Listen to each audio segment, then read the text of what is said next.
지난 수요일 날 우리가 11장 1절부터 11절까지 말씀을 보았거든요. 그 전에 하신 말씀들은 죄를 막 다양하게 지적하고 거기에 대해서 하나님이 심판하신다는 말로 다 끝났습니다. 그래서 호세아를 보면서 화도 나고 속상하기도 하고 이런 말씀만 계속 반복되니까 이거 희망이 없고 그랬는데요. 11장 또 12장 오늘까지 읽은 부분에서는 하나님이 죄악을 분명히 말씀하셨고 그 죄 때문에 심판해서 나라가 망한다는 것까지 말씀을 하셨어요. 근데 거기서 끝나지 않았죠? 분명히 죄에 대해서 심판해서 나라가 망했지만 그걸로 끝나지 아니하고 하나님께서 그들에게 그 엄청난 사랑과 은혜를 베풀어 주시어서 그들을 돌아오게 하신다는 말씀을 주셨잖아요. 오늘 말씀도 그런 패턴으로 이루어집니다. 먼저 앞부분에서 이스라엘의 죄에 대해서 말씀하십니다. 그리고 그 죄에 대해서 심판하셔가지고 결국은 망한다는 얘기를 하십니다. 그런데 결코 거기서 끝나지 아니하고 하나님은 우리에게 희망을 주십니다. 하나님이 어떤 분인지를 말씀하셔요. 우리를 향하신 하나님의 사랑은 영원히 변함이 없다는 거예요. 우리가 죄를 범했고 벌을 받아 마땅하고 그것 때문에 나라가 망하는 일이 있어도 그걸로 끝나는 게 아니고 그런 사람을 향해서 하나님은 심판으로 끝나시는 하나님이 아니라 그 모든 것들을 용서하시고 회복시키는 하나님의 더 큰 사랑, 더 엄청난 계획을 갖고 계시다는 것을 우리에게 보여주고 있어요. 그런데 여러분, 하나님이 이런 말씀을 하셨어도 이스라엘 백성들은 하나도 깨닫지 못하고 결국은 다 죄악의 길로 계속 가다가 망하기까지 했어요. 그런데 왜 깨닫지도 못하고 돌아오지도 않는 그 사람들을 향해서 왜 희망의 말씀을 또 주시는 걸까요? 결국은 망하는데 이 말씀 줘도 깨닫지 못하고 결국은 망하는 길로 가는데 왜 망한 것으로 안 끝난다? 내가 너희를 향해서 희망을 가지고 있고 그래서 사랑을 베풀 거고 나이 다시 너희를 돌아오게 할 거다. 왜 얘기를 하실까요? 첫째는요, 대부분이 말씀 안 듣고 멸망의 길로 가다 결국 나라도 망하고 다 포로로 끌려가고 엄청난 고생을 하지만 그들 중에 몇몇 사람들은 하나님 말씀 듣고 회개하고 돌이켜 구원을 얻기 때문에 하는 겁니다. 한 사람이 돌아와도 그 한 사람 때문에라도 하나님이 어떤 분인지를 가르쳐 주시는 거예요. 하나님이 한 사람을 천하보다도 더 귀하게 여기신다고 말씀하시잖아요. 그러니까 여러분, 우리가 100일을 전도해서 한 사람 겨우 전도했다. 그래도 해야죠.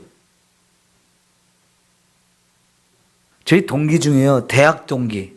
그러니까 대학 동기면 82년도에 같이 신학대학을 들어갔으니까 이제 40년 전의 친구예요. 40년 전. 그 친구는 나는 촌에서 올라와가지고 선교가 뭔지도 몰랐어요.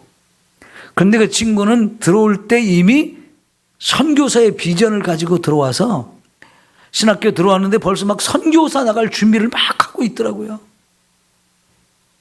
그 막 영어를 공부하고 막 그 선교사로서 거기 나갈 준비들을 하기 위해서 기도도 많이 하고요.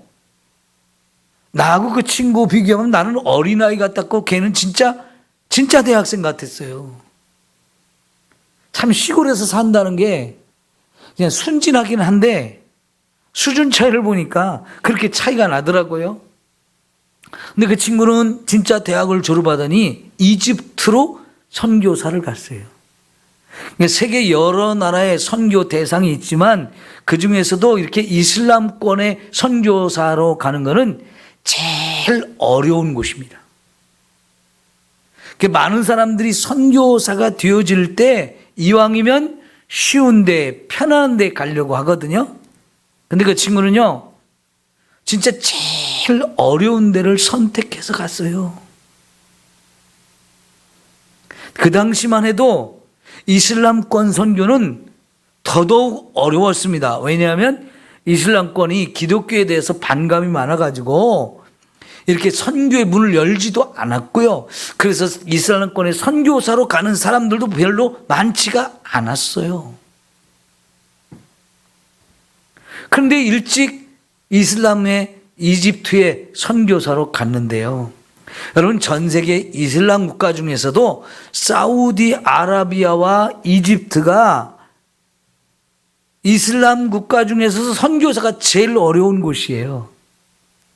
사우디아라비아는 거기가 이제 마호메트가 태어났던 곳이고 거기서 이슬람교를 처음 창시했던 곳이기 때문에 거기가 이슬람의 성지라고 말하잖아요. 그래서 사우디아라비아는 전 세계 이슬람 국가 중에서도 최고 지도 국가예요. 사우디아라비아의 왕, 그 사람은 이슬람 전체를 다스리는 사람이라고 봐야 돼요.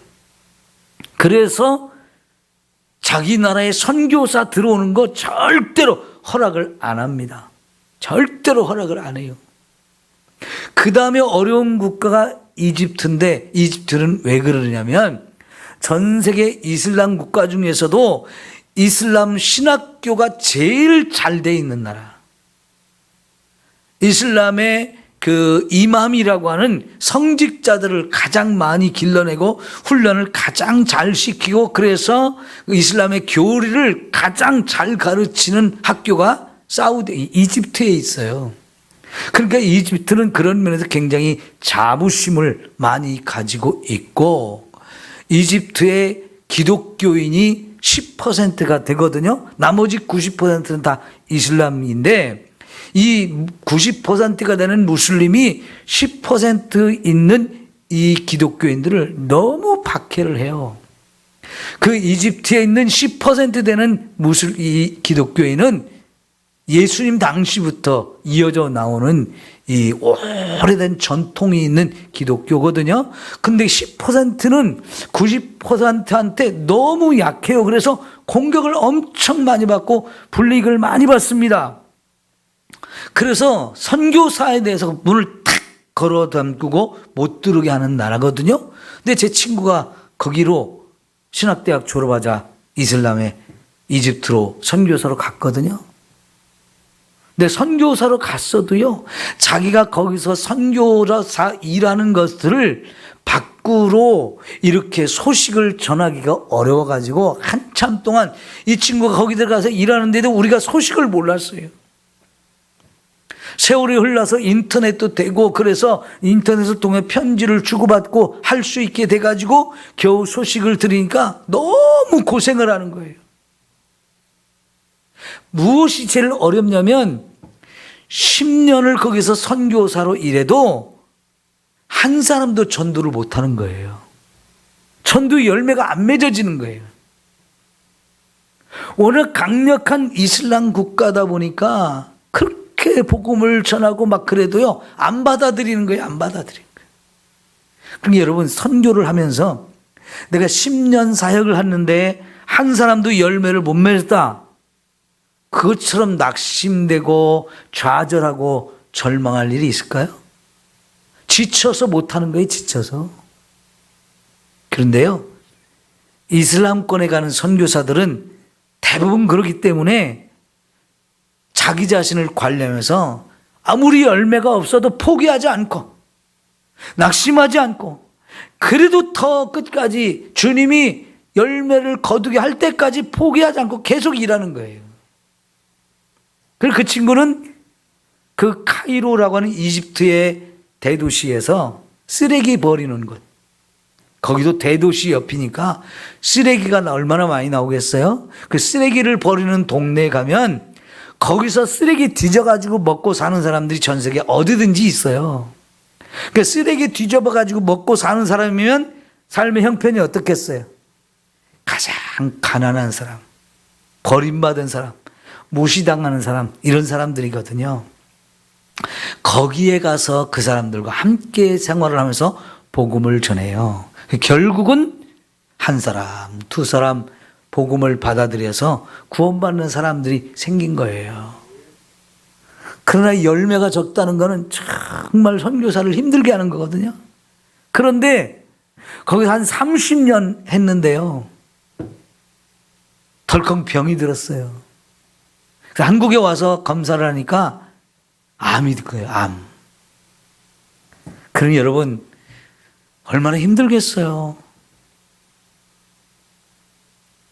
후원도 많이 못 받아가지고 자기도 힘들게, 경제적으로도 어렵고, 그런데 열매도 많이 못 거둔 그런 상태로 막 몇십 년, 30년 일했는데 남는 건 내 몸이 망가지고 병이 들었다고 하면 진짜 힘들잖아요. 그 한국에 따라 돌아와가지고 이제 수술 받고 이렇게 해서 몸이 좀 어느 정도 회복이 됐거든요. 그때 이번에는 이 친구가 사우디아라비아로 갔어요. 사우디아라비아로. 더 어려운 곳. 이집트에서 30년 일했으니까 그 어려운 곳에서 이제 자기가 훈련을 받은 거예요. 그러니까 이제는 더 어려운 곳으로 간 거예요. 근데 한 60이 돼가지고, 한 60이 돼서 암 치료 받고 이제 다 회복도 안 된 상태에서 또 사우디아라비아로 갈 때는 무슨 마음으로 갔을까요? 죽으면 죽으리라 하고 간 거죠.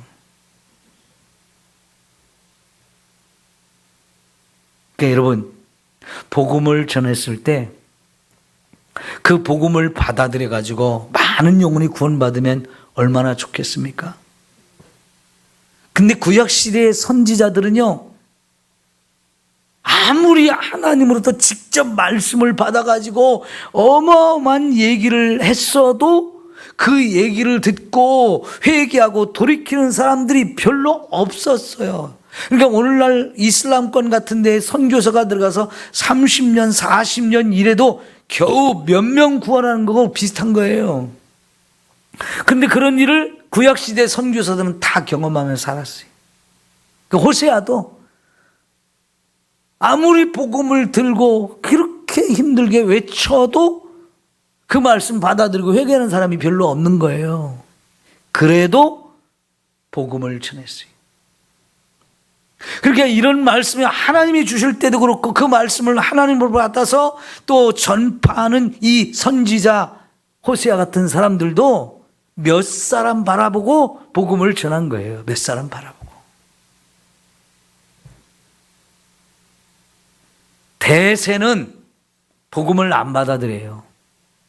아무리 우리의 죄를 구체적으로 지적하면서 너희들 이런 죄 졌잖아, 이런 죄 졌잖아 막 들춰내면서 이 죄 때문에 하나님 무서운 심판이 우리에게 임하는데 결국은 우리 아수르에 망하고 바벨론에 망한다, 이런 얘기를 구체적으로 해주지만 다 외면하고 그냥 가고 싶은 대로 그냥 가거든요. 그렇지만 몇 명인가는, 그 어떤 사람인가는 이 복음을 받아들이고 회개하고 돌아온다고요. 그 숫자가 적어도 그 적은 숫자를 생각하면서 그 한 영혼 한 영혼을 바라보면서 이렇게 복음을 전하시는 거죠. 이게 첫 번째, 죽어 마땅한 사람들을 향해서 하나님이 구원의 복음을 전하시는 이유인 겁니다. 몸소 정말 완악하고 고집스럽고 말 징그럽게 안 듣는 그 사람들을 보면서 복음을 전하는 이 선교사의 마음도 똑같은 마음이에요. 그 한 영혼을 바라보면서 복음을 전하는 거예요. 여러분, 이 시대에도 우리가 매일같이 가서 복음을 전한다고 매일 사람들이 그래요, 너무 감사합니다, 나한테 이렇게 복음을 주셔서 감사합니다, 이렇게 사람들이 구원받는 거 아니거든요. 10번, 20번, 1년, 2년, 3년 복음을 전했는데 겨우 구원받고 돌아오는 사람들, 그 영혼들을 바라보면서 오늘도 가고 내일도 가고 더우나 추우나 비가 오나 눈이 오나 그냥 가는 거예요. 여러분, 작년이나 올해나 우리 새가족들 보면요, 우리 전도하시는 분들이 몇 년 동안 쫓아다니면서 복음을 전했더니 처음에는 그렇게 완강하던 사람들이 한 사람, 두 사람 이렇게 돌아오는 거예요. 그냥 돌아오는 게 아닙니다. 이 여름에 복음을 전하겠다고 우리 전도자들은요, 식혜를 만들어요. 얼마 전까지만 해도 호박죽을 썼어요. 또 겨울에는 빈대떡을 부쳐요. 그리고는 아주 전도하러 갑니다. 사람들이요, 먹는 거 주면 좋아하죠. 근데 우리는 그 먹는 걸 주면서 복음을 전해서 그 영혼을 구원하려고 하는 건데, 그것이 하루아침에 열매가 맺어지는 게 아니고 3년, 5년, 10년 이렇게 지나니까 그들 중에 한 영혼이 돌아오고 한 영혼이 돌아오고 그러는 거예요. 그러니까 여러분, 전도를 한 번, 두 번 해보고 에이, 전도해봐도 사람들이 안 들어요, 이러면서 우리가 포기해서는 안 되고요, 꾸준히 해야 되는 거예요. 꾸준히.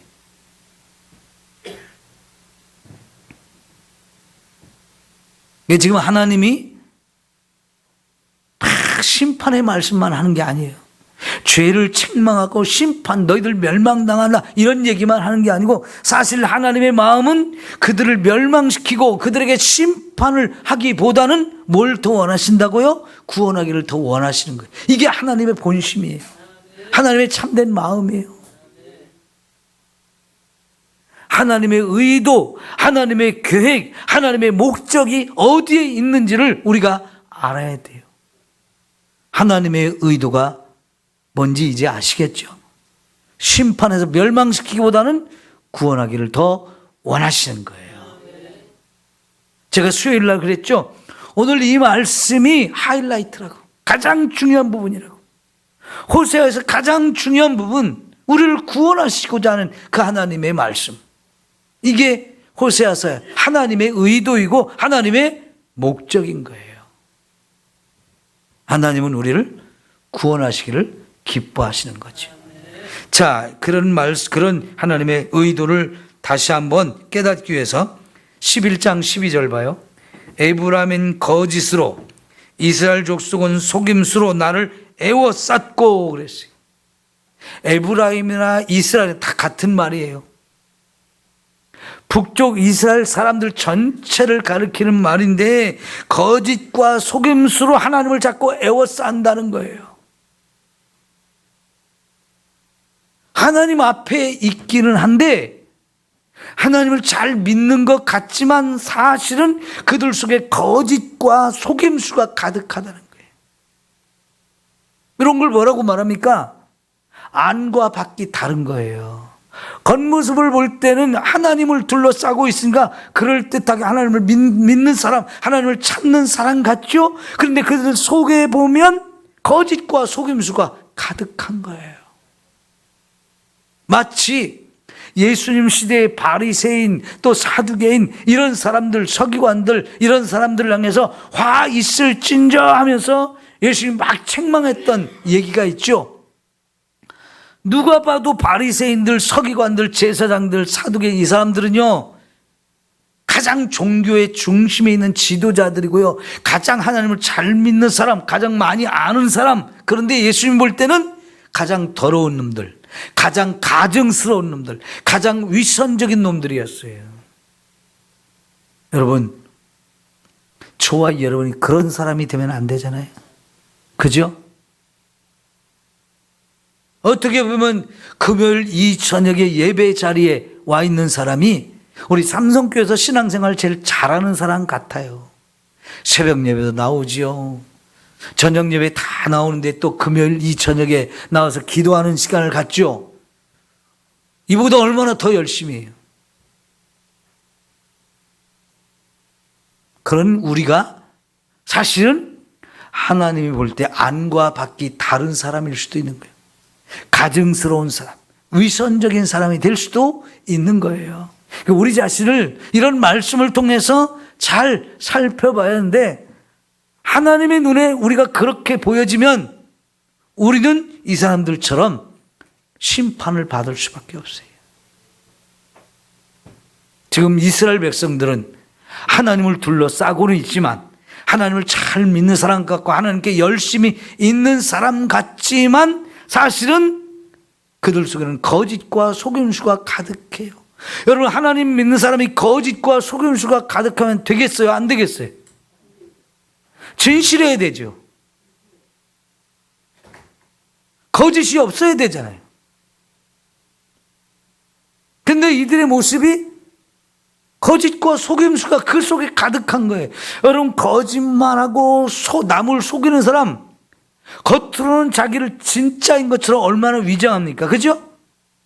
남을 속이기 위해서는 자기를 속이지 않는 사람인 것처럼, 마치 진실을 말하는 사람처럼 얼마나 포장을 잘하고 위장을 잘합니까? 근데 속에는 진짜 남을 속이려고 하는 것이 가득 찬 거예요. 거짓과 속임수가 가득한 거예요. 하나님이 그런 걸 속으실까요? 그런 거짓에, 그런 속임수에 하나님이 속으실까요? 사람은 속일 수 있지만 하나님은 속일 수 없거든요. 그런데 우리는요, 그렇게 하나님을 자꾸 속이려고 해요. 하나님도 속이려고 한다니까. 우리가 얼마나 미련하고 어리석은 사람인지를 알아야 됩니다. 근데 이 거짓과 속임수로 가득한 사람들이 하나님을 에워쌌다고 그러는데, 그 하나님이 어떤 분이냐? 유다는 하나님 곧 신실하시고 거룩한 자에 대하여 정함이 없도다. 하나님 어떤 분이라고요? 신실한 분이고 거룩하신 분이래요. 우리는 거짓되고 속임수가 가득한 사람들인데, 그들이 애워싸고 있는 하나님, 그 하나님은 신실하신 분이고 거룩하신 분이라는 거예요. 그러니까 하나님과 그 하나님을 믿는 사람들이 전혀 다른 성품을 가지고 있는 거잖아요. 하나님을 제대로 믿는 사람이라면 하나님의 성품을 우리도 가져야 되잖아요. 하나님께서 인간을 만드실 때 하나님의 형상을 따라 지었다고 그랬거든요. 그 하나님의 형상을 따라 지었다는 얘기는요, 하나님의 성품을 우리에게도 주셔서 우리의 성품도 하나님의 성품과 닮았다는 얘기예요. 마치 예수님께서 너희는 나를 본받으라 이렇게 말씀을 하신 것처럼, 예수님을 믿는 사람은 예수님을 닮은 사람이거든요. 그런데 예수님은 신실하고 거룩하신 분인데, 그 예수님을 믿는 사람들이 거짓과 속임수가 가득하다면 이거는 엉터리죠. 예수님을 둘러싸고는 있지만, 하나님 믿는 사람처럼 보이기는 하지만 하나님을 거룩한 모습으로, 신실한 모습으로 세상 사람들에게 보여주는 게 아니고, 나 때문에 하나님이 욕을 먹는 거예요. 나의 거짓, 나의 속임수 이런 걸 통해서 세상 사람들을 하나님을 욕먹이는 분으로 만드는 거예요. 얼마나 우리가 잘못하는 건가요? 그러죠?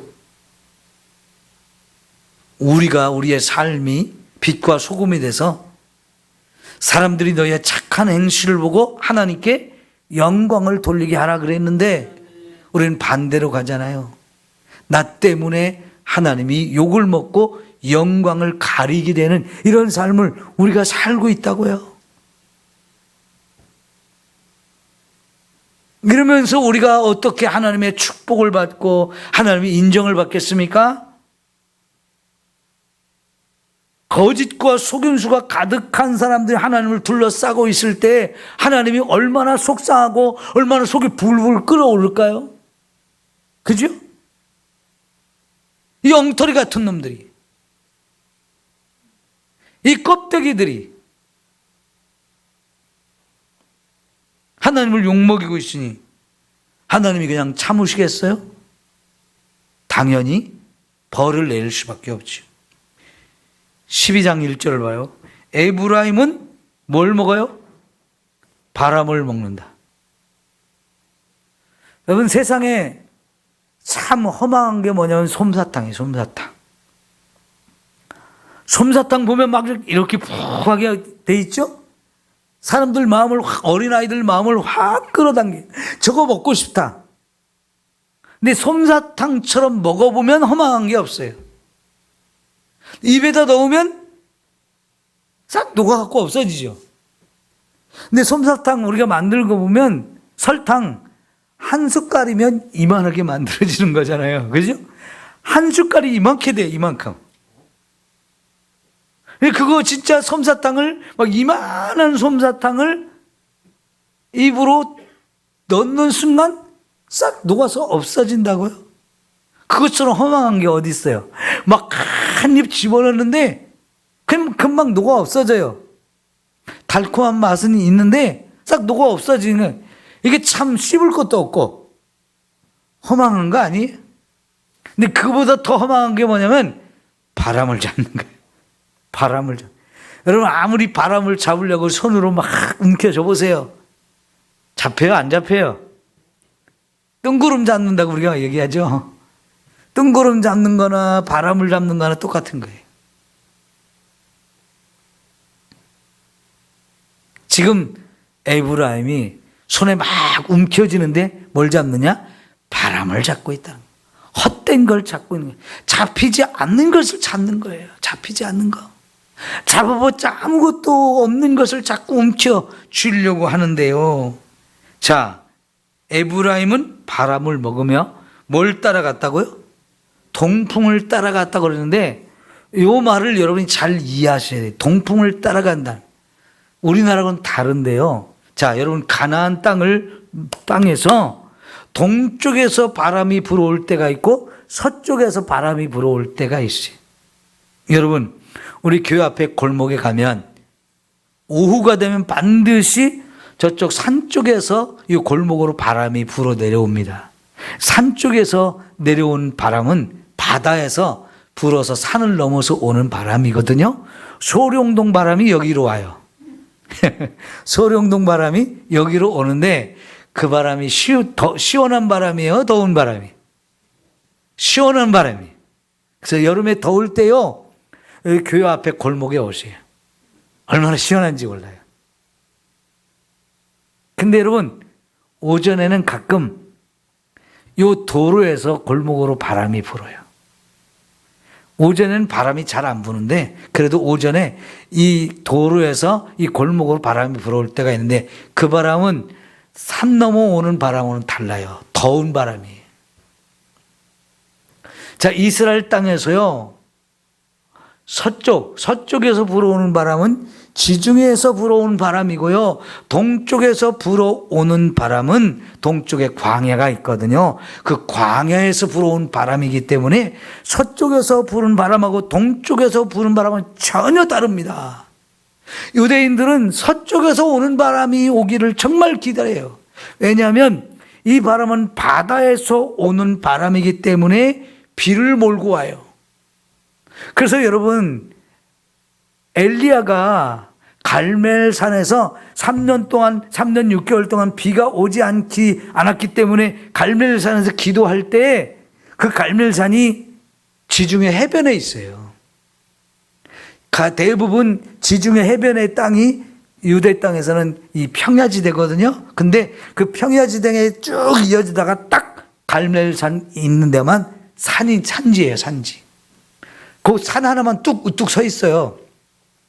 그 산 위에 올라가서 엘리야가 막 기도를 하다가 자기 종한테, 야, 구름이 떠올랐나 한번 보고 와.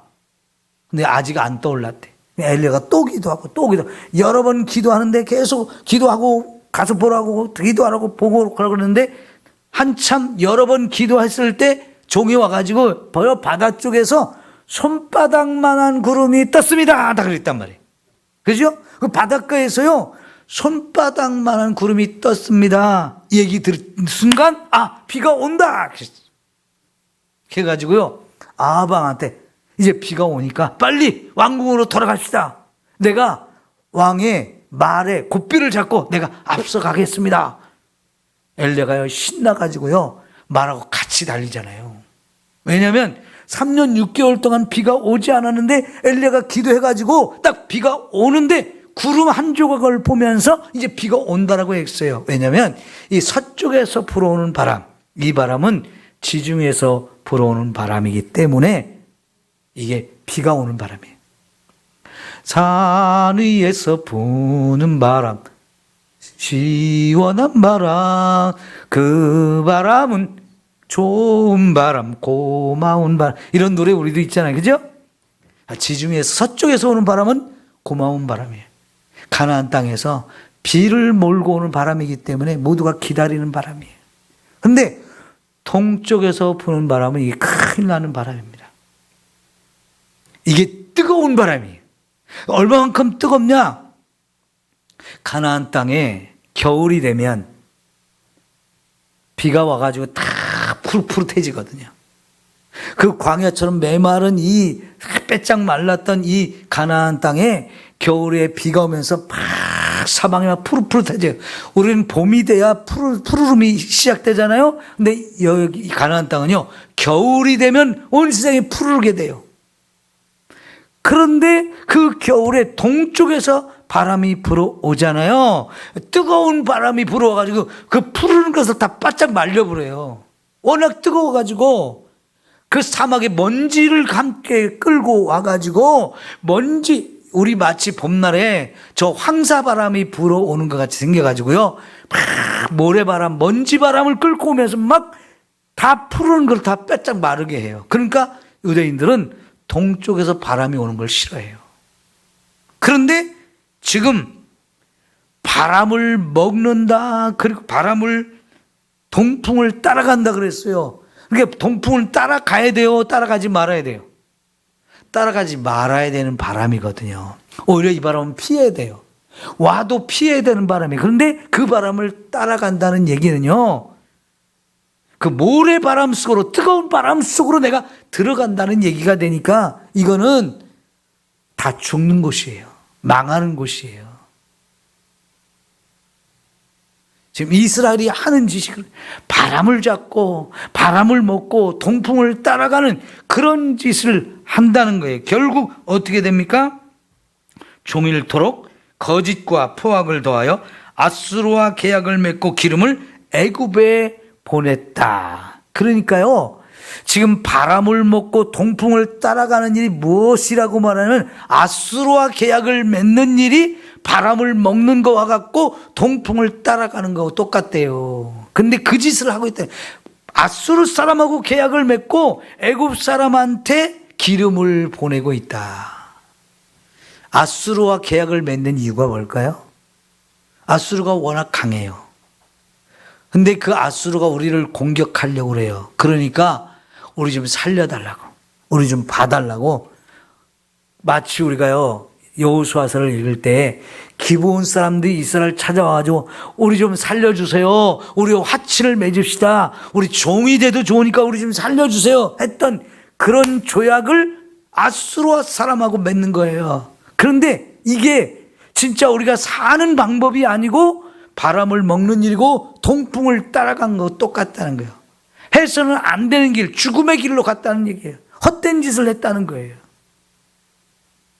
그러니까 아수르하고 애굽은 이렇게 정반대에 있거든요. 아수르는 북쪽에 있고 애굽은 저 밑에 왼쪽 아래에 있어요. 근데 둘 쪽이 다 강대국입니다. 그런데 아수르가 막 강대국으로 일어나가지고 애굽하고 싸워서 이겨야 전 세계를 다 잡아먹을 수 있기 때문에 아수르 사람이 애굽을 굉장히 가장 큰 적으로 생각하고 있어요. 근데 그 사이에 낀 이 이스라엘이 한편으로는 아수르한테 잘 보여가지고 우리 좀 살려주세요, 우리 죽이지 말아주세요 하고 계약을 맺는데 여기 모르게 애굽에 기름을 자꾸 보내면서 뇌물을 써가지고 우리 좀 봐달라고, 우리 뒷배가 되게 해달라고 자꾸 그렇게 했어요. 근데 이게 들통이 안 날까요? 아수르한테 들통이 나가지고 결국은 아수르하고 계약을 맺었지만 요 애굽한테 또 손 벌려가지고 또 돈 써가지고 기름 보내가지고 또 거기 도와달라고 이렇게 했던 거 알아가지고요, 아수르가 그냥 북쪽 이스라엘을 확 멸망을 시켰어요. 그 산다고 살기 위해서 이렇게 하나님을 찾지 않고 세상에 강대고 힘 있는 날 의지하고 어떻게 버텨보려고 했는데 하나님 보시기에는 그게 자기 멸망당할 짓을 했다는 거예요. 그러니까 바람을 먹는 일이고 동풍을 따라가는 일이 됐으니 이게 하나님 보실 때 살 길이 하나님께 있는데 하나님한테는 안 찾고 세상의 강대국들만 찾고 있는 이게 하나님이 용납하실 수가 없는 거예요. 그래, 세상 강대국 의지해봐라. 내가 그냥 두나. 결국 그래서 어떻게 하십니까? 여호와께서 유다와 논쟁하시고 야곱을 그 행신대로 벌하시며 그 행위대로 그에게 보응하시리라 그랬어요. 네가 행한 대로 갚아준다. 근데 네가 행한 일이 뭐냐? 망할 짓을 했어. 그래서 내가 너에게 징벌을 내리고 너희들 행한 대로 보응을 해주는 거야. 악한 일을 행한 자에게는 하나님도 그 악한 일에 멸망을 당하게 하는 거예요. 복받을 일을 한 사람한테는 하나님이 축복을 주셔요. 그러니까 우리가 하나님한테 복받을 짓을 하면서 복을 달라고 기도해야 복이 되지, 내 삶은 엉망이고 거짓과 속임수가 가득한데 하나님 살려주세요, 우리 축복 주세요, 그럼 100번 해봐야 축복이 임할 수가 없는 거죠. 하나님 거기에 안 속아요. 그죠? 그러니까 여러분, 우리가 이 금요일 저녁에도 새벽에도 늘 깨어서 와서 기도한다고 할 때 기도하는 그 자체는 참 중요한 건데 그런 만큼 우리의 삶이 뒷받침돼야 되는 거예요. 도저히 하나님 축복하실 만한 삶을 살지 않는데 아무리 새벽에 와고 밤에 와갖고 기도한다고 해서 그 축복이 임하느냐? 기도 자체는 좋은데 삶이 뒷받침되지 않으면 그건 아무리 축복을 달라고 비나이다 해도 그 복이 안 오는 거예요. 안 오는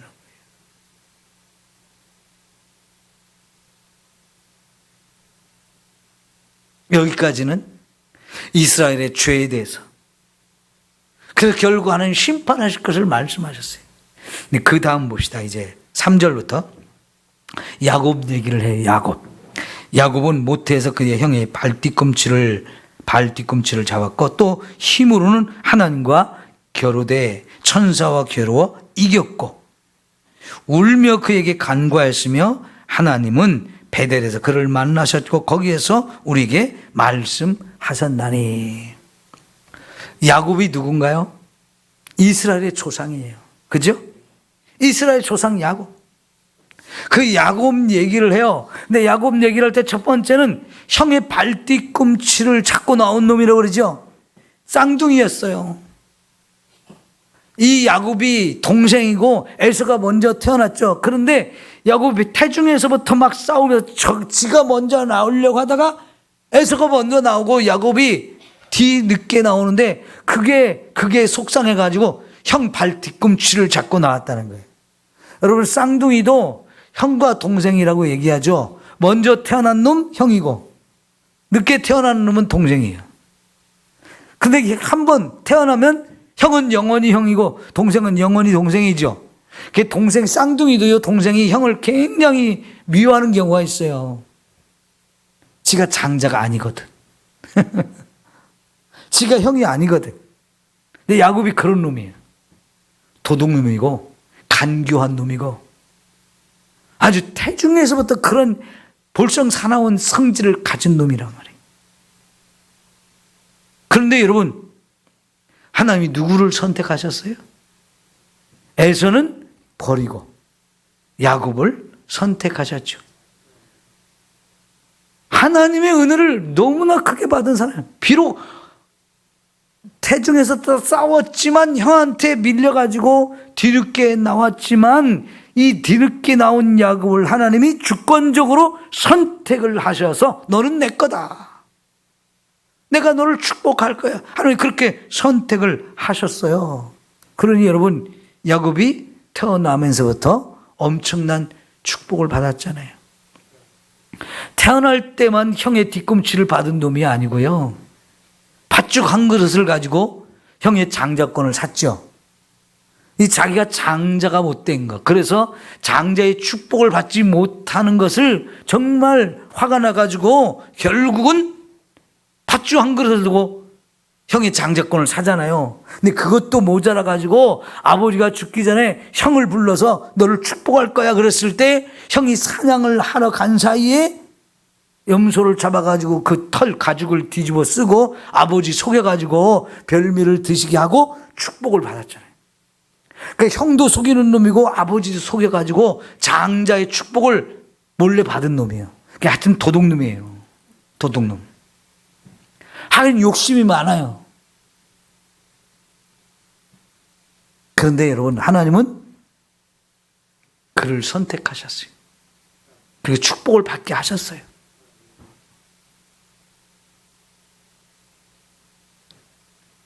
그런데 나중에 자기가 가장 힘들 때, 바단 아람에서 집으로 돌아올 때, 이제 아버지 집이 가까워졌는데 최고의 고민이 뭐예요? 형이 나를 죽이려고 하는데 형을 안 만나야 되는데 안 만날 수가 없잖아요. 그래서 야복강 나루에서 막 하나님 붙들고 씨름했죠. 하나님, 나 축복해 주세요. 나 축복해 주세요. 막 울면서 기도했어요. 그런데 밤새도록 그렇게 기도할 때 하나님이 져줬죠. 그래서 야곱이라는 이름을 버리고 이스라엘이라는 새 이름을 주셨는데 하나님과 겨뤄서 이겼다는 이름이에요. 하나님과 겨뤄서 이겼다. 근데 사실 사람이 하나님을 이길 수 있어요, 없어요? 못 이기죠. 근데 하나님이 져준 거지요. 야곱이 끈질기게 하나님 붙들고 나 축복하기 전까지는 안 놔드립니다. 그러니까 이 야곱을 보면서 그래, 내가 져줄게. 그러면서 네가 나를 이겼다 라고 인정해 주시고 이스라엘이라는 이름을 새롭게 주셨어요. 그곳이 어디예요? 푸니엘. 푸니엘. 야복강 나루에는 푸니엘. 그런데 하나님은 그 전에 베델 얘기를 하죠. 아버지 집 떠나서 외삼촌 집으로 도망가다가 거기서 밤에 꿈을 꾸면서 하나님과 자기 앞에까지 사닥다리가 놓여있고 천사들이 오르락 내리락 하는데 그 하늘을 보니까 하나님이 거기서 자기를 내려다보고 있었죠. 하나님을 만났어요. 하나님이 그를 축복해 주셨어요. 그 하나님과 깊은 만남이 있었던 그 베델의 축복을 받은 것이 야곱이에요. 하나님이 얼마나 사랑하고 얼마나 축복하고 얼마나 놀라운 은혜를 베풀어 주셨는지 이게 야곱에게 하나님 주셨던 은혜거든요. 그런데 그 야곱 이야기를 하면서 마지막에 뭐라고 그러면 거기에서 우리에게 말씀하셨느니라 라고 말씀하셔요. 여기서 말하는 우리는 누구예요? 호세아와 그 시대 사람들에게 야곱에게 하나님이 그렇게 많이 놀라운 사랑과 축복과 은혜를 주셨는데 마지막 얘기를 뭐라고 하면 우리에게 말씀하신 거라고. 야곱에게 말씀하신 거라고 말하지 않고 우리에게 말씀하셨다는 거예요. 지금 여기 이스라엘 야곱 이야기를 하면서 하나님은 또 호세아는 이스라엘 백성들에게 너희도 하나님의 그런 사랑을 받은 사람들이야. 도둑놈, 사기꾼, 이런 야곱을 하나님이 얼마나 사랑해 줬는지, 얼마나 찾아와 만나주고 말씀하셨는지를 말씀하면서 그 모든 것이 우리에게 말씀한 거고 똑같아. 그 하나님은 야곱의 하나님만이 아니고 아브라함의 하나님이었고 이삭의 하나님이고 야곱의 하나님이다. 그 하나님이 영원히 살아계신 하나님. 아브라함 때만 하나님이 아니었고 이삭 때만 하나님이 아니었고 야곱 때도 하나님이었다는 거예요. 그 야곱의 하나님은 우리의 하나님이 되시고 나의 하나님이 되신다는 얘기예요. 그래서 여호와는 만군의 하나님이시라. 여호와는 그를 기억하게 하는 이름이니라. 그런즉 너희 하나님께로 돌아와라 하는 거예요. 너희 하나님께로 돌아와라. 하나님이 어떤 분이냐? 하나님은 만군의 하나님이시다. 만군의 하나님이시라는 것은 수많은 천군 천사를 거느리고 계시는 하나님, 그러니까 전능하신 하나님, 막강한 힘을 가지신 하나님, 못할 것이 없는 강한 하나님, 그런 하나님이란 얘기예요. 그 하나님이 나의 하나님이신데 그 하나님의 이름이 뭐냐면 여호와다. 그 하나님 여호와의 이름은 영원히 우리가 기억할 이름이라고 말하지. 여러분 출애굽기 3장과 6장에서 모세를 찾아와 가지고 하나님 당신의 이름이 뭡니까 물어봤을 때 나는 스스로 있는 자다. 하나님 처음으로 그 이름을 가르쳐 줬어요. 이 스스로 있는 자라는 이 이름이 여호와라는 거예요. 하나님 거기서도 말씀하시기를 내가 아브라함한테는 전능하신 하나님으로 나를 보여주고 나타내 줬었는데 이 여호와라는 이름으로는 그때 하나님께 말씀하지 않았다는 거예요. 내가 지금 처음 모세 너에게 내 이름이 여호와라는 이름을 가르쳐 준다면서 거기서도 말씀하시기를 이 여호와라는 이름은 영원히 기억할 이름이라고 그랬어요. 영원히 기억할 일. 난 스스로 있는 자, 언약을 맺은 하나님, 우리를 구원하시는 하나님, 이런 뜻이에요. 한번 약속한 걸 반드시 이루시는 하나님, 그런 힘을 가지신 하나님, 그렇게 신실하신 하나님, 그 하나님이 우리의 하나님인데 너희가 이 여호와의 이름을 한번 영원히 기억하라. 그리고 그 하나님께 돌아와라 하는 얘기예요. 여러분, 정말 하나님 앞에 우리는 너무 부끄럽게 살아요. 제발 좀 정신 차려가 그 죄를 떠나서 좀 바르게 살아, 바르게 하나님 믿어, 이렇게 말해도 지금 이 시대의 성도들처럼 하나님을 믿는다 그러는데 능력이 없어요. 진실한 믿음이 없어요. 엉터리로 신앙생활해요. 그래서 지금 망할 짓을 하고 있고, 지금 우리가 엉터리 신앙생활을 하고 있어서 우리가 분명히 심판도 받고 망할 짓도 하고 있어요. 망할 일도 생겨요. 그러나 그것으로 끝나시는 하나님이 아니고 망했던 자리에서 그들을 구원하시고 돌이키시는 하나님이라는 거예요. 어떻게 하면? 회개하면, 하나님께 돌아서면, 하나님께로 돌아오면 우리를 그렇게 하시겠다는 거예요. 그러니까 여러분, 회개가 얼마나 귀한 일인지 알아야 돼요. 하나님이 진짜 원하는 것은 내가 얼마나 죄인인지를 깨닫고 그 죄를 떠나서 하나님 내가 잘못했습니다, 이 죄를 용서해 주시면서 회개하는 사람에게는 하나님의 은혜를 주시는데, 그런즉 너희 하나님께로 돌아와서 인애와 정의를 지키며 항상 너희 하나님을 바랄지니라. 인애와 정의를 지키라고 하는데 지금까지는 거짓과 속임수로 살았는데 그걸 버리고 하나님의 사랑을 받은 자로서 하나님도 사랑하고 이웃도 사랑하고 하나님 말씀을 따라 정의롭게 살라는 거예요. 그러면서 하나님을 바라보라. 하나님께 돌아와서 회개하고, 그래서 거짓과 속임수로 가득 찬 거 다 버리고 인애와 정의를 지키고 하나님만 바라보면서 살라는 거예요. 그러니까 우리의 시작은 회개부터 시작되는 거예요.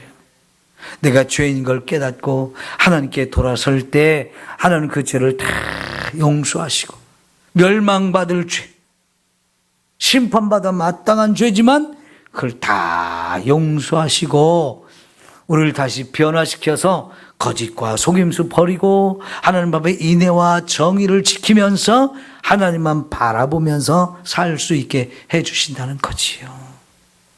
주만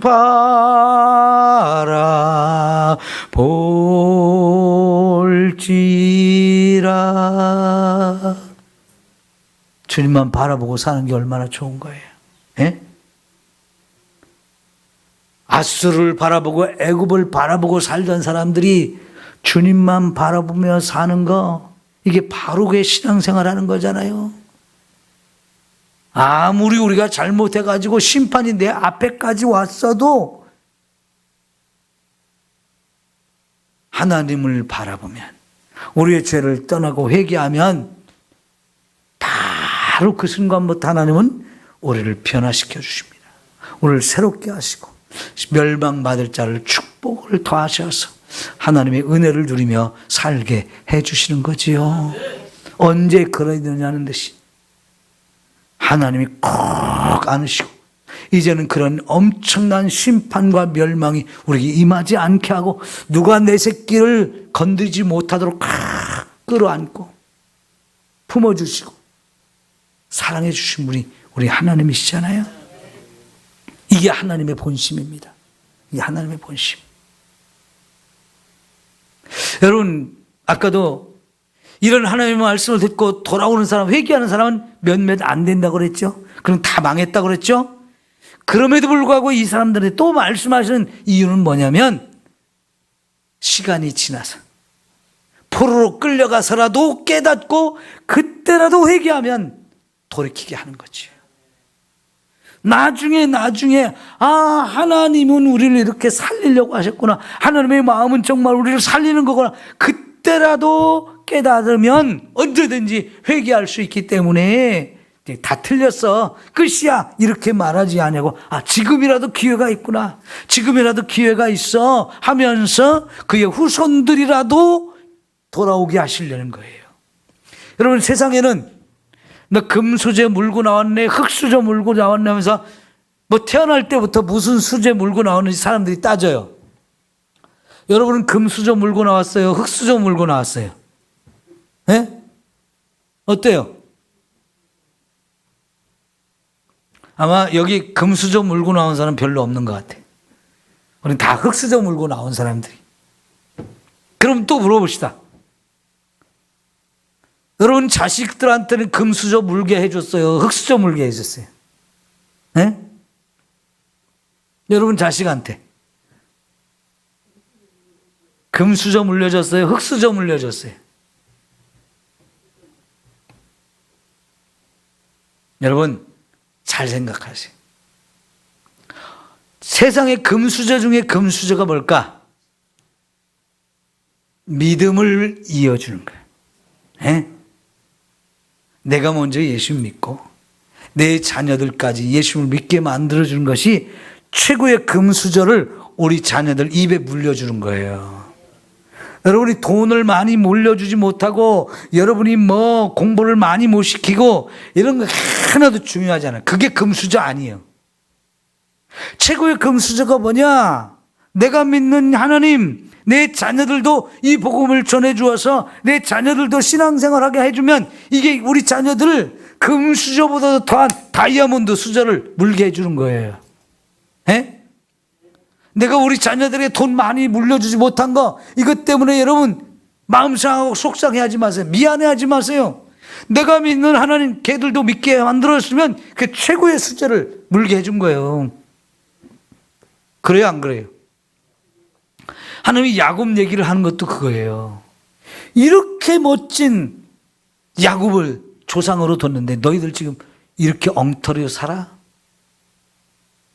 그런데요, 하나님이 도둑놈 사기꾼 그 야곱을 그렇게 사랑해 주신 것처럼 후손들도 그렇게 도둑놈 사기꾼처럼 살지만 하나님이 그들에게 또 돌아오기만 하면, 회개하기만 하면 그들을 변화시켜서 하나님만 바라보고 살게 해 주시겠다는 거예요.